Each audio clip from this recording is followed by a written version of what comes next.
When they're like, I don't have enough. How do you approach that? So when I was in high school, I really wanted a Ford Mustang, but my dad was like, no, we can't buy a Ford Mustang. I wasn't going to get that car.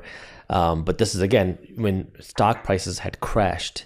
And the next best thing, if I couldn't buy a Ford Mustang, and I started reading the business books then, was how about I buy some of the Ford stock? Again, I didn't have a lot of money. My first investment in the Ford stock was $2 because that's how much the stock was trading for.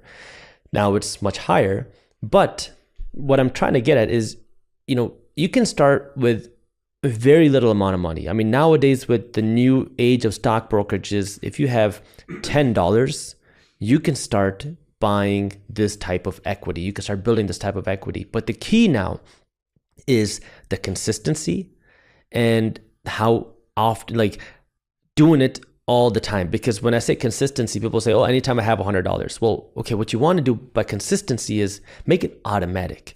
Anytime you get paid, take a portion of that money and automatically invest it. Now, the next question is probably, where do I put this money? Do I just throw it into Tesla or Amazon?